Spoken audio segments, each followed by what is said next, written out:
આજે બનાવીએ એકદમ ક્રિસ્પી, સ્પાઇસી અને tasty crispy corn.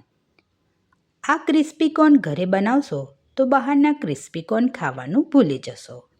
Hello friends, સ્વાગત છે તમારું મારી ચેનલ જેનુસ કિચનમાં.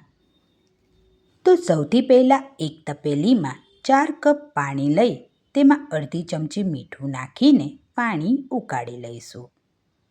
તેમાં 2 કપ મકાઈના દાણા ઉમેરીને તેને 1 થી 2 મિનિટ માટે ઉકાળી લઈશું. મેં અહીં પહેલેથી જ મકાઈના દાણા કાઢીને રાખ્યા હતા. હવે આ મૂકેલા મકાઈના દાણાને ગાળી લઈશું.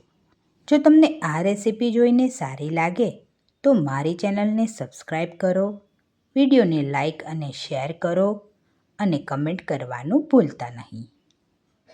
હવે એક બાઉલમાં મકાઈના દાણા લઈશું.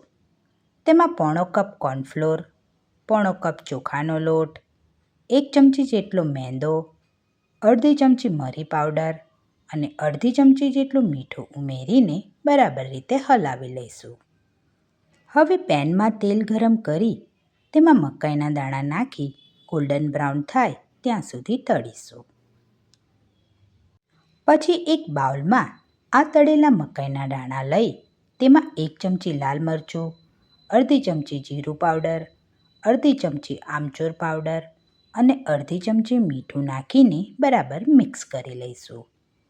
હવે તેમાં ઝીણું સમારેલું કોબીજ, કાંદો, શિમલા મરચું, ટામેટું, ગાજર અને થોડી કોથમીર નાખીને બરાબર મિક્સ કરી લઈશું.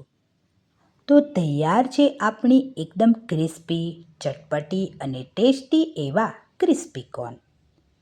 તો આપણે મળીએ નેક્સ્ટ રેસીપીમાં. ત્યાં સુધી બધાને મારા જય ગણેશ.